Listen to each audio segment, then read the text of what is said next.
Hey guys, do us a big favor real quick before we actually get started. I actually have Alex with me, I have Rossie, of course, and then Ryan Payne from Mount Schmodown, and he's going to be joining us as well as a special guest. So go on ahead, do us a big favor and show us some love and support by going over to Spotify. Also, too, go on ahead, go over to Good Pods and Apple Podcasts as well. That's just to show some love and support. Rank us over there, rate individual episodes. Tell us what you guys think about our show, and then of course, go on ahead and check out some of our videos. And now let's go on ahead and get on with the show.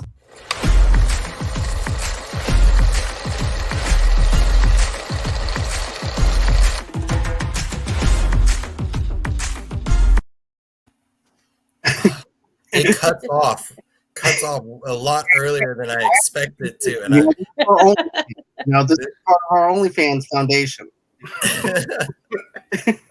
So far, we only got $1 and 1 subscriber, so we're doing good. As long if it's per month, then yeah, you're gonna have that nice consistent stream going, so you know your baseline. Exactly. So that way we're not missing anything, really. So Ryan, welcome. I slowly lift up my shirt.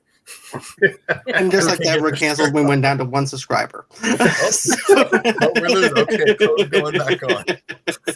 You don't know you have no idea who's interested in one OnlyFans, honestly. So exactly. But Ryan, welcome to the show. It's been a while since we've actually gotten a chance to do something together. I just want to say welcome.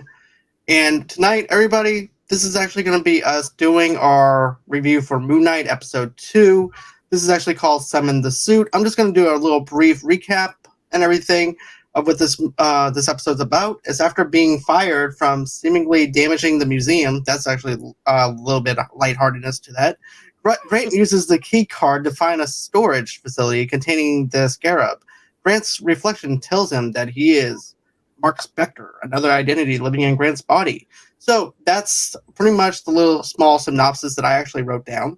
So I have to say, I definitely liked how they opened it up with the museum and how he goes into the museum. He's going over to the security guard and he's analyzing the tapes. And you're thinking that you're going to get the same footage that we saw.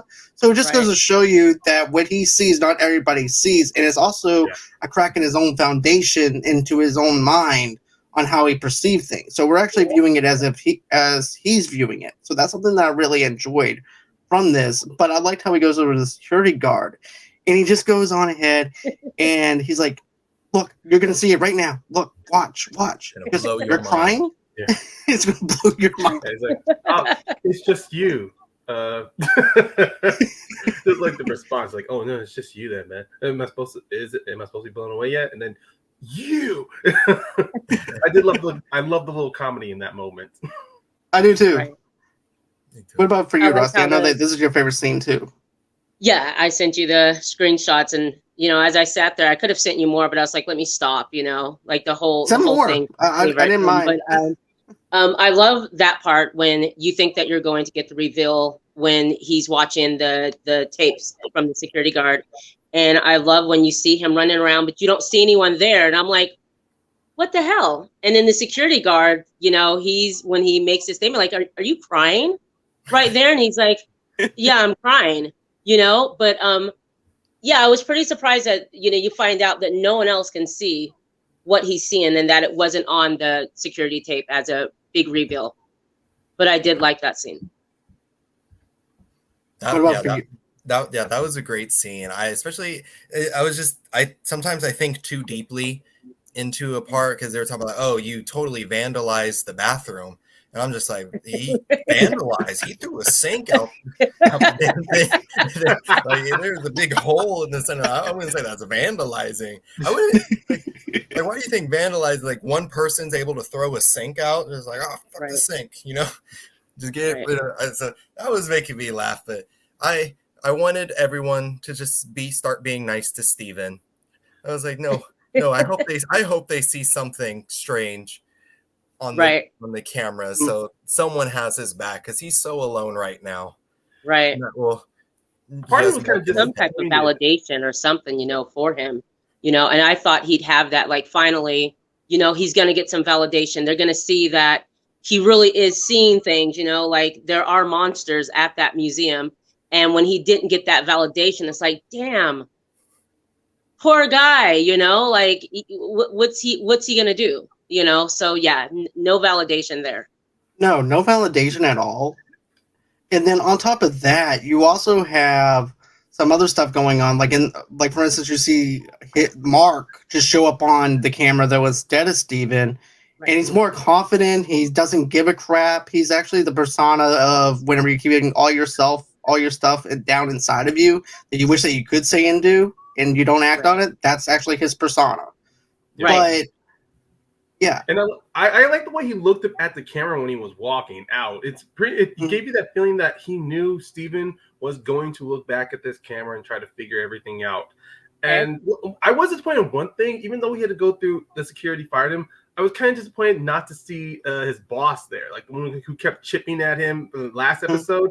I wasn't expecting her to be smug or so, but I kind of wanted to expect her to give it like another snide comment at Steven while he's walking out, you know, and maybe like a joke is like, "Oh, what'd you do in the bathroom there? Had a little, you know, like I didn't think a vegan would actually, you know, have that kind of a fit to vandalize." I don't know, whatever snide joke she could have thrown at him, honestly. Yeah.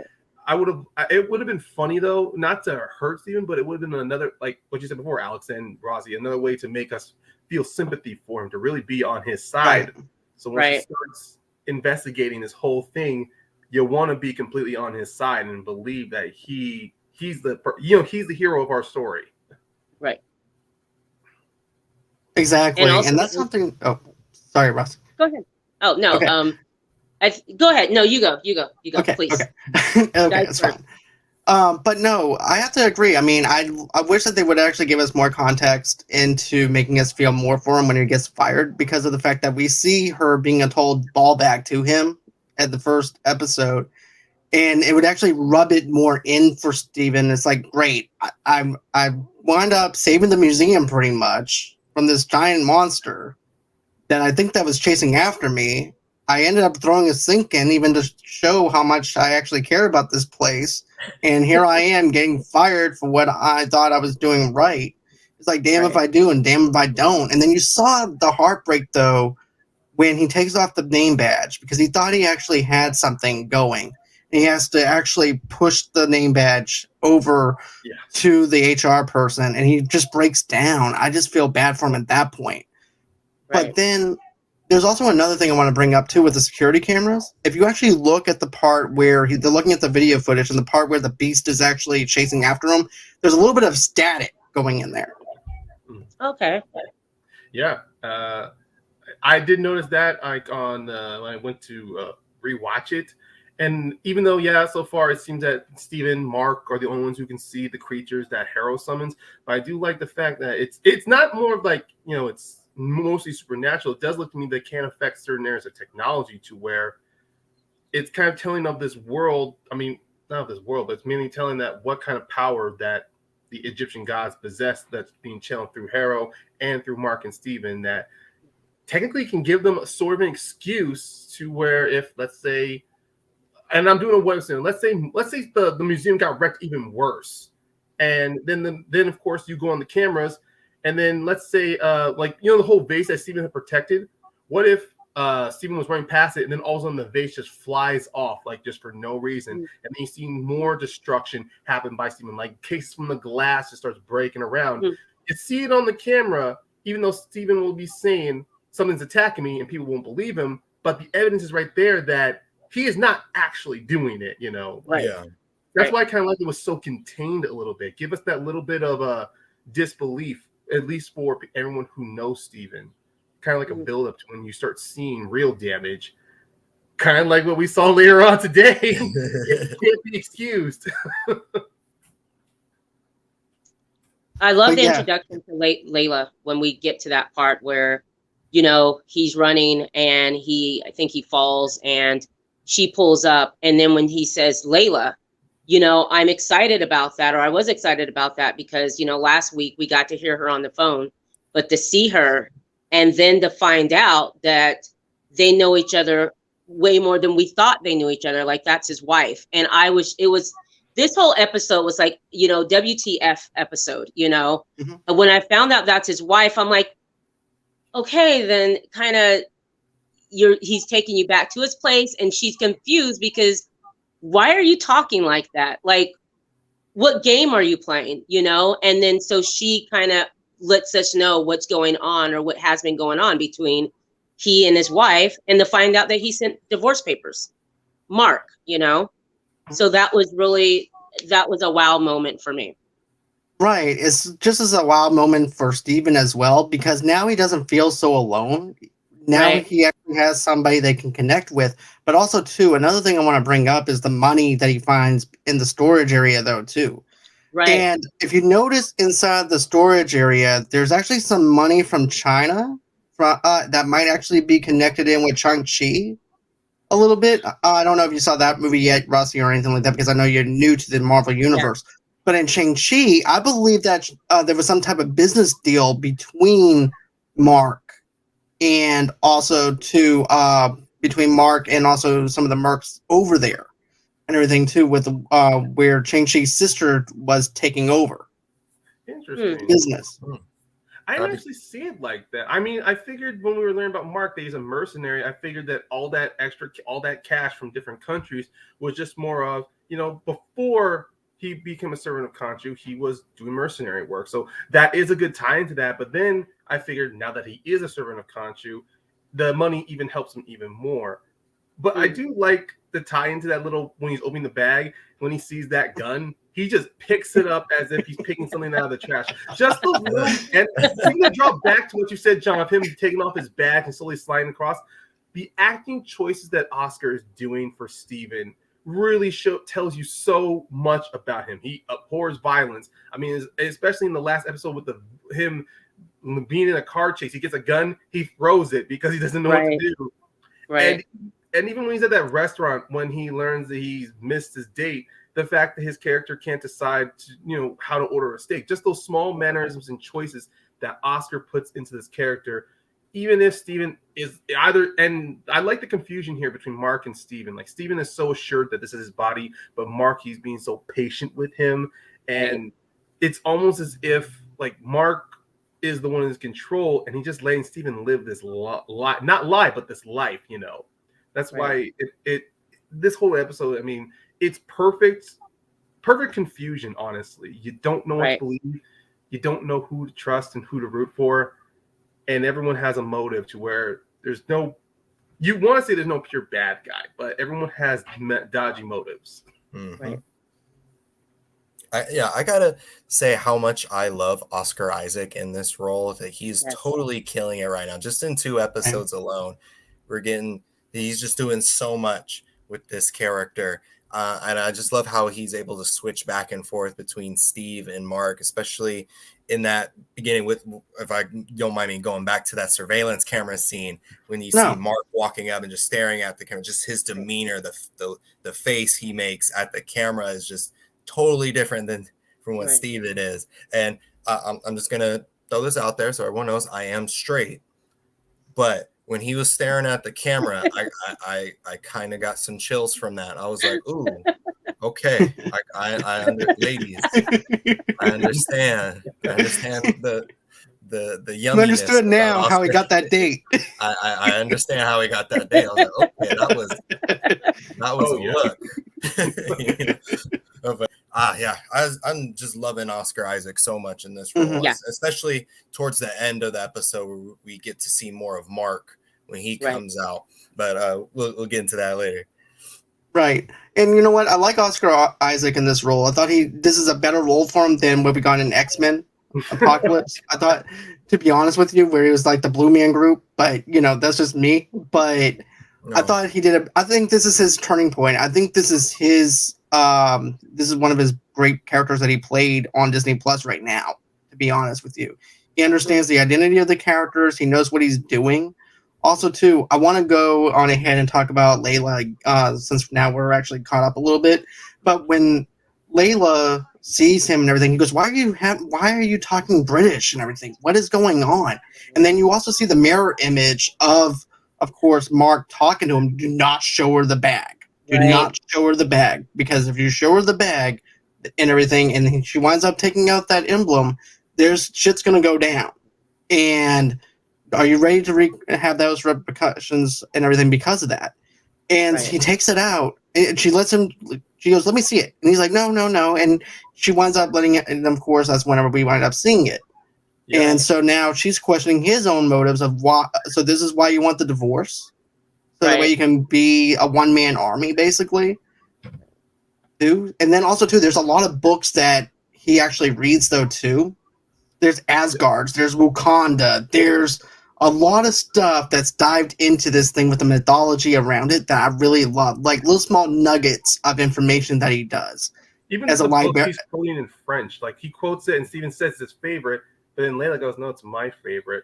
Kind of show. When I heard that moment, it even got more into it, kind of chipped away at that armor of, is Steven the actual person in charge? You know, but even then, you are right. All the books he has across, like you're seeing Steven, he is the more of the intelligence out of this little, like so far within like this split. And I'm liking where, because it's night and day with Steven from episode 1 of Steven to even episode 2. Steven's becoming more like, because once he's lost everything, he's kind of like, I need to get the moment where he's with the living statue. Oh my God! I love their friendship. The best of friends. I even like it. And the first time at night, he's just talking to statue's doing the job. But when he starts to hug him, that one little side eye from that statue, he's like, right. Okay.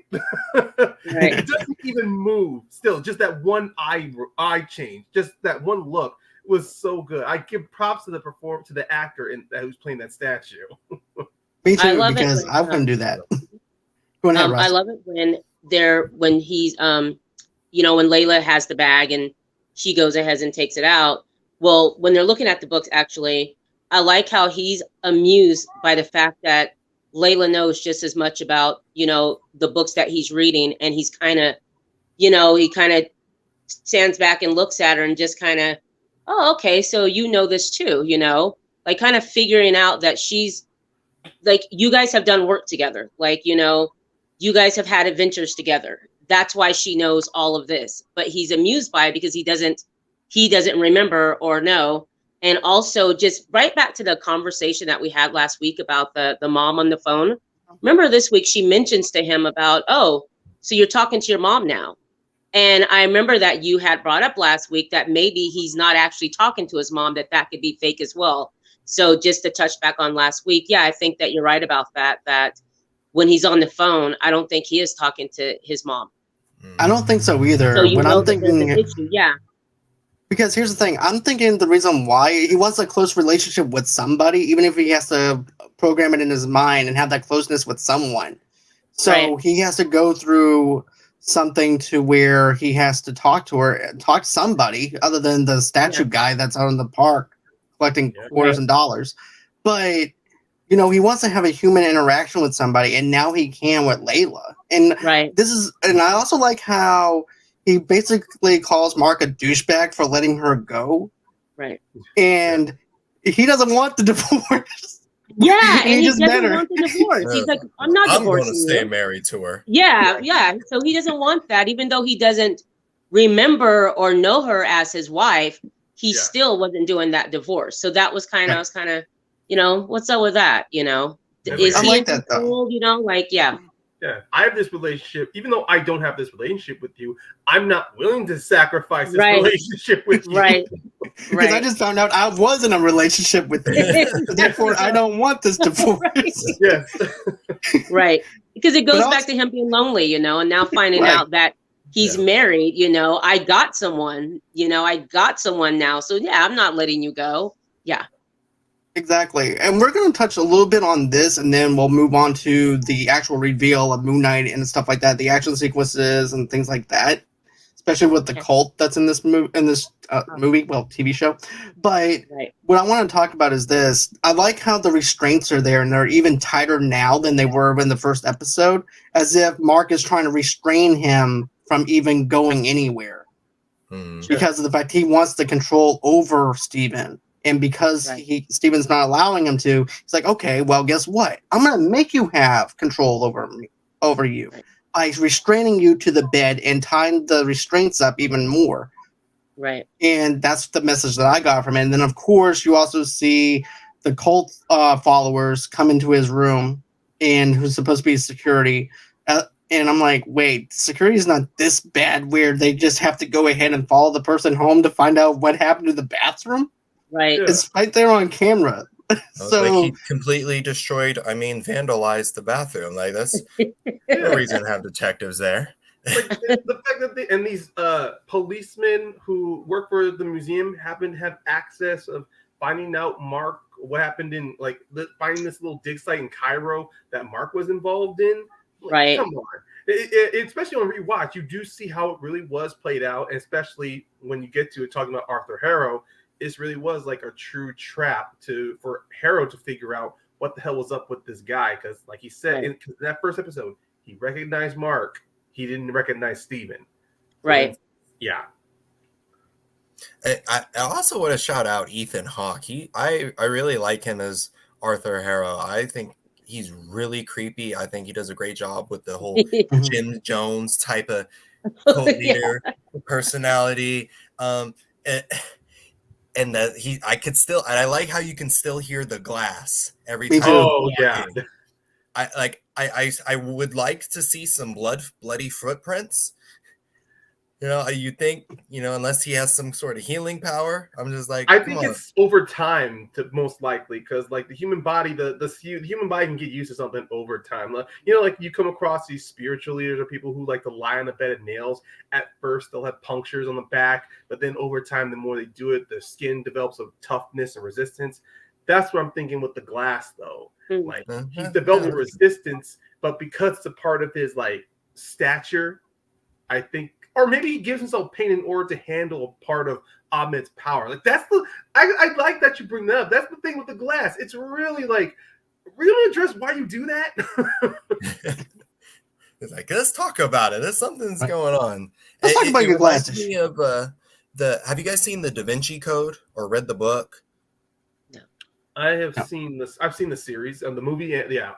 For those who haven't, there's this priest named Silas who I forgot the term for it. He punishes himself for like murdering people to like atone to Jesus. Like puts himself like he has this spiked garter belt thing that he puts. The cat nine tails. Yeah. Yeah. He'll beat himself like so. It was kind of like just the sins that you commit. Yeah, to get cleansing yourself of the sins. So that's the kind of vibe I got from Arthur Harrow. He's like, he doesn't want to kill people, and so like that's his way of atoning. Like I'll put myself through this pain, this constant pain, in order to serve Ahmed. Yes. Right. And even now that with even through Arthur Harrow, we're getting a lot. I'm understanding a lot more, or at least a little bit more about the dichotomy amongst the Egyptian gods, especially since we're just only focusing on the two of Ahmed and Khonshu. Same. And I love it. Sorry. I was just gonna say, I really hope they don't replace Arthur with a different villain like towards the end, because like I seen it in the Luke Cage series. That one especially, I still got bad vibes from it. Like we had an awesome villain with Cottonmouth, and then they replaced him like at the last 2 episodes with Diamondback. Yeah. And I'm like, and for some reason I'm getting that vibe from this show. Like they're building up Arthur, and then they're gonna replace him with I think the rumor is Bushmaster, but I hope that doesn't Bushmaster happen. in Luke Cage. That's what I thought. I guess there's a Bushmaster or Luke Cage, and then there's a mercenary that also messes with Moon Knight called Bushmaster. I could be wrong. I think it's Bushmaster. But I just hope Arthur stays like as the main villain. I kind of think he'll stay, but a part of me feels like by the time we get to the 5th or the 6th episode, because like he says he's serving as the avatar for Ahmed. I think there's gonna be at one point where either he's gonna be completely consumed by Ahmed, or Ahmed's kind of like, thank you for being useful to me, and kills him. That's where I think my head. It could be different. Maybe he does survive towards the end. But I like that this show, after the 2nd episode, it kind of gives me this sense to where I think the show's going to go, how I think something's going to play out. But I like the fact it's all just 1 week. So the next week I see the 3rd episode. Maybe my situation's changed, or it will reinforce it. But still, Ethan Hawke as Arthur Harrow is great, and I love the exchange between him and Steven. Same here, because here's the thing: whenever he shows him around and the cult and everything, you see these people sitting down, watching everything, and to me, I think that's a representation of us watching the show and watching them as this thing gets played out. I know I'm going a little deep here on conspiracy, but you know, I watched this show like 3 times, this episode like 3 times, and you know, I just picture that as us watching this show, watching the chemistry between him and Ethan Hawke, that character. And also, too, I like how he's taking him through this market area. He goes, oh, look, fresh fruit. Here's a tomato. And he goes, thank you. Appreciate that. And then, just as you can see, everything is fine here. You can live here among us. No crime, and no crime. Crime has been down. 3 languages. And then also too, then I like how Steven winds up calling him out on it. And he winds up saying, so you're God and everything. He punishes people before the crime is even committed. So that means that you can kill a baby. Right. If it's, and he goes, well, if it's according to how the future is, yeah, that's how it's going to be played out. And then I like how he looks at him and goes, I don't want to be part of that. Right. And then after that happens, that's when No. I'm not in the business for killing babies. Right. I mean, it's a good line, honestly, and once again, it's the deliverance from Oscar Isaac, though, because I do like at first because with Harrow, especially the mindset of Steven. First, he meets Layla. Then he's going through this, learning about the divorce, gets arrested by those cops. He's learning about that one dig site where people died and that Marc was involved in. Then when he's having that conversation with Marc, you can see the look on his face. He's already made up in his mind he cannot trust Marc. And then when Harrow was being nice to him, showing him this community, it's almost as if, especially after when he says he was previously an avatar of Khonshu, and Khonshu was just right there in the background. You know, it's like telling Steven, don't listen to this man. He has no conscience. Just kill him. And I love how Arthur, he just goes, when he sees Steven turn around, he's like, oh, what do you say about me this time? You know? Right.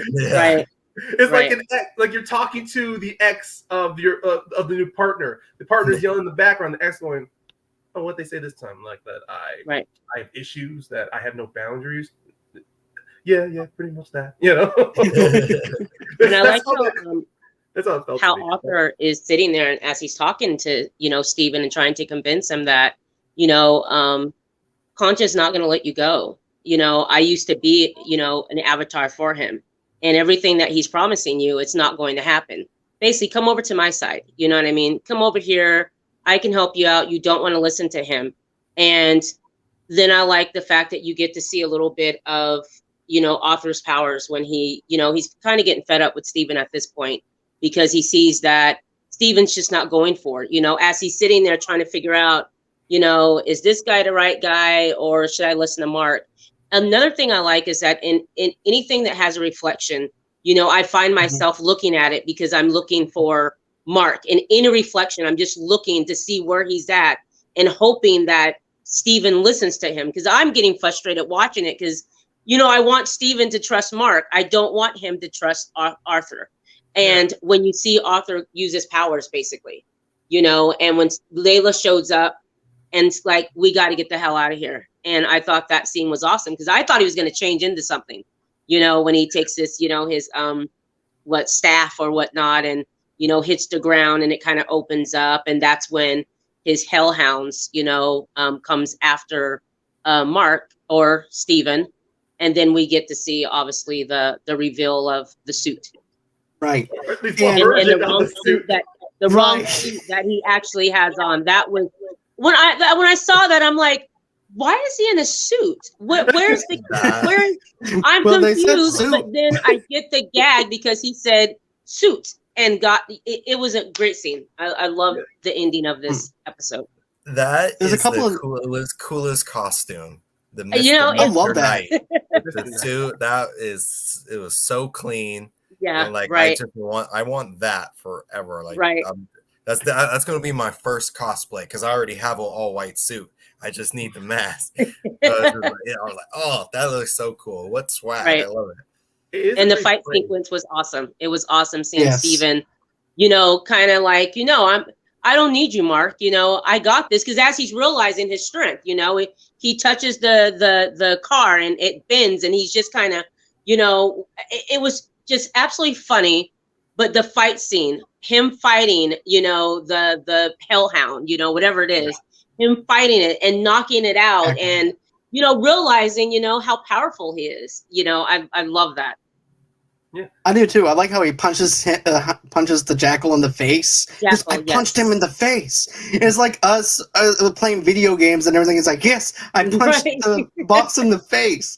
Right. And then all of a sudden he winds up having to take back and everything, because then all of a sudden he gets thrown into the trolley. Then of course he thinks that he has it. He doesn't. Then finally Mark has to go on ahead, take over and everything. But another thing I want to mention too is this. If you listen closely with whenever him and what's the character Arthur and Mark Harold and everything is talking, you can actually hear Bob Dylan's song in the background and everything. So you can actually hear like a little piece of his theme music that they opened up with in the first episode. So I thought that was actually pretty cool to have. But I like how he goes into the suit and everything, and then of course, finally he lets Mark take over his body, and then he has to get the jackals away from all the innocent people, even though they can't see him. So that's also a callback to the Eternals a little bit, in my opinion, where you have the Protectors saving everybody. So I think that's a little bit of a nod to that, how that's actually coincide with Moon Knight. But I like how he's running off top of the rooftop, and then he takes the jackal and slams him on top of the church and basically stabbing him in the heart. And then you see in the moonlight as if it was like a werewolf in the moonlight. I thought it was a beautiful, that scene is just beautiful lit. I like that. It really was. And then, of course, you would see the ringing of the bells as they're talking, because there's actually, now this is me doing a little bit of a psychological thinking a little bit, but I believe whenever he's actually talking to himself and everything inside the mirror element and everything too, while the bell is actually going, is this. Basically, Mark is actually taking over his body, of course, but also too, there's also a crack in his own foundation and stuff like that.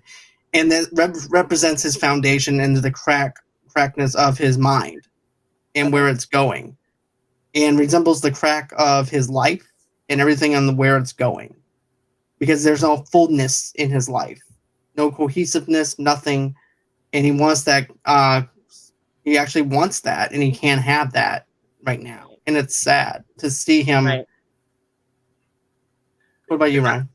I was gonna add to that, but also when you were talking about him leading the people away, I do want to at least draw back to when Layla shows up. When you see Steven, of course, he's just he's kind of confused, but also terrified because he doesn't know what to do. And I like how we see how Layla handles herself when she comes across one of Harrow's henchmen. And then I love him seeing her in action. And Steven just goes, that was amazing. Like it's like before, Steven's even feeling more connected to Layla. And I do like when we do see Steven and Mark in their suits, you do see Layla's reaction to both of them. First, you're seeing her with Steven in the suit.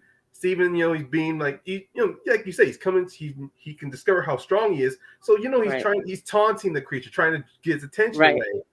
But then when Mark takes over and he's in the ceremonial robes, all he does is give a look to Layla, and you can almost see. I think it draws back to because they used to work together in their connection. Layla can tell that's Mark. So a part of me does feel the next time we do see Layla and she comes across Mark or Steven again, I think she might be more familiar to maybe telling the difference between the two of them. If not, it's still like very good to know that even in that moment when he had that suit on, he looks at Layla and just with a look, kind of just how good physical move. It talks about body language and physical movements very important in communicating with somebody. Because all she said was, get away from the people. Mark immediately took it. And talking about the cracks, that moment too, like when you see Steven in there, because before when Steven always talked to Mark, he's standing very still, almost he's at ready. When you see Steven, he's just back to where he used to be, like he's holding his hands together, like he's very close, terrified. And it's only when he's talking to Mark, he feels as if like he's trying to let out all that emotion. So when he yells to Mark, you're fooling yourself. Like you think, like he's like saying, I want my body back. I will never give you control again. And I love the back and forth though. Like you see Steven growing more and more like he's trying to be in control. And then you see Mark degrade a little bit when he's laying everything out. And then just him just kicking the glass over and over and over again. Yeah. I felt both of these two. And it was so frustrating too. I'm like, get your shit together, guys. You see the danger. Right.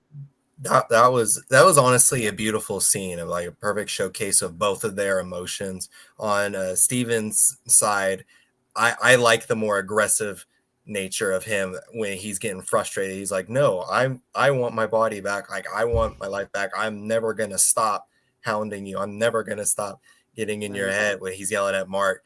And hopefully that translates when he gets back control and we get the Mr. Knight again. Because I know in the comics, Mr. Knight, when he's in the suit, that's what they call him, Mr. Knight. He's a bit more brutal in his fights. He's not as like technical as a fighter as the ceremonial Moon Knight, but when he's in the suit, he's more of a brawler. Yeah, so hopefully we saw that with the sticks, where he didn't know what the sticks were for either. So I thought that was. So hopefully, like we get that more angry Steven side, because like I want my Steven to stand up for himself and get some payback against the world that seems to keep kicking him down. But also, I loved with Mark. We start to see him kind of break too. For the first time, he seemed to be poised for the most part in the beginning of these first two episodes, but then at that moment, that's where you see the whole situation starting to get to him. And I thought that was the perfect place to put an F-bomb in there. Yeah. Did you guys catch that? How they just snuck it right when the glass break? I'm like, I heard it, but it was hidden. It was just. That's why I love that. You're right. The F-bomb was placed very well. And even it does tie into when he does say that Khonshu, once he's done with Mark, he's going to move on to Layla, which does tie back into why he sent those divorce papers to Layla, why he was so distant, why he, like she said, he was gone for months. He's trying to keep Layla separate, maybe for Khonshu to lose interest in her. Right. And then when Khonshu shows back up, at the same time, it validates everything Mark and Arthur said about this guy, because he goes, when I found you, you were a corpse. Kind of gives me the idea that the split in Mark's psyche is pretty much like maybe he was dead, got resurrected, but because he's trying to live two separate lives, it literally fractured his mind to where at that point it made me feel like Steven is the alter and Mark is the real person in control. I mean, if next episode introduces another alter to where we have to do the same, we're going to recycle the same thing again, or it's a different version. I mean, I'm into the story, and it's the whole thing. Like I said before, it's a good kind of frustration, because we know where this is. We know where this is going to go, or we think we know where it's going to go, and we just want everyone to be on the same page so we can deal with Ethan Hawke before things get worse. Right. And I know that we're about to wrap up and everything too, but I like how this goes from London. Now we're going into Egypt now. Right. Yes. And I love that. That's right. That is just awesome, because another thing too is it was actually Oscar Isaac's idea to take the show out of New York and putting it into the UK, which is something that I really like. It's something different, because we see New York over and over again in every single MCU movie. I'm glad they actually took it into another level, into another world that we never even thought about doing. And so I like that aspect to it. And then, of course, him waking up in Egypt, him basically being hungover because of what Mark did. And he's like, and then you can see the look on his face, though, from the corner angle of the camera. He's like, how the hell did I get here? And then it just cuts to black. And this show is so entertaining. It's so much to unpack as well and to digest and everything. This show is just fantastic with the writing. Yeah. I think that we're going to be introduced to other characters, other alters inside the Egypt, because Egypt is so big. Right. So I'm thinking that we're going to get another character that we're going to be introduced to. I'm thinking that also too that we're going to see what basically Ethan Hawke's character is going to be like outside of of the UK now. Now that he has this big, huge, wide range of open space in Egypt. Yep. Right. Because he's been so confined into the UK that you don't see his full power and his full potential in Egypt where he actually worships his god at. So it's going to be on a different powerhouse than what we normally see. Well, I'm excited. I'm excited about the next episode. I really love this series, and I'm so into it. I really am. For my first comic booky series, I'm blown away. I really like it. Absolutely, I'm so into it, guys. Welcome to the Thank geekdom. I'm not gonna lie. This is a good show to get. This is a good show to be introduced into the whole narrative that is the MCU. Even if, and I do like what you said, John. It doesn't have to relate to New York. We know it's part of the Marvel universe, but it's its own thing, and I'm loving that. My favorite stuff of the MCU are things that take place outside of the main narrative, because we get a nice cohesive story that not everything has to revolve around New York, guys. We got other places here. Exactly. That's one thing. Like Christian Harloff said about Star Wars, that quick going to the same planets. We get it. There's other planets outside of the Star Wars world. You don't have to keep going to the same planet. Yep. Same thing with this too. But Alex, I'm going to let you go on ahead and give your final thoughts. Yeah, I wanted to bring this up earlier. I just forgot to. I love Layla so much as a side character. I'm really into powerful female characters, and I like usually with the girlfriend or the wife role, they're not very helpful to the hero. Right. They're like, oh my gosh, what do I do? And they're running away. But Layla, she's like, no, I'm gonna beat this one dude to death. Dang near. She was always on top of it. She's the one making the moves, telling Steven what to do, like, hey, jump out the window real quick, Right. I just, as soon as she just started beating the heck out of that one henchman and then just throw him off the cliff, I'm like, I like her. She's my favorite now. I would love for her to become the next Moon Knight. I know Mark doesn't want that, but I think she would be a nightmare if she became a Moon Knight. Definitely. So cool. But yeah, I'm really digging this show so far. I'm excited for what they're gonna do next. I agree with all of you. I like that it's in the MCU, but it's its own story. I don't need the callbacks like, oh, let's talk about the Avengers real quick, just to remind people like I know all that. I just want to talk about Moon Knight, and I'm loving it so much. I can't wait to see what happens next. Same here as well. So with that being said, Ryan, where can everybody follow you at on your social medias and stuff like that? And we'll go from there. Well, people want to follow me. People can go on my Facebook. They can add me as friend, Ryan Payne. You can also go on my Twitter, caramel_Payne, which is my username. I don't use social media a lot. I kind of do it. I maybe post something every now and then, or I'll do a live reaction to something. Like I did a live. Anyone goes on my Twitter, all I did was just a live tweet of this past WrestleMania weekend. And speaking of anyone out there who are wrestling fans or understood that reference, I host a wrestling podcast with two of my co-hosts, James Shimo and Brenton McPherson, called Wrestling Ramblings and Rages. We try to release new episodes every month. We're definitely looking forward to get some new episodes coming out in April. But check ourselves out. We did some good we have some good episodes and some good talking points that we did for January, February, and March. And and also I do have a YouTube show called Mouse Schmodown, but right now at the moment it's on ice because mainly because a lot of other things. I've been trying to juggle a lot of other things when it comes to content, so I had to put something on the back burner. But that's gonna come back out later around 2022. I haven't forgotten it. It's just kind of like you have so many priorities, you need to start shifting them around. But so far, that's where everyone can find me. And what about you, Alex? You guys can find me at A-Town Reviews on YouTube.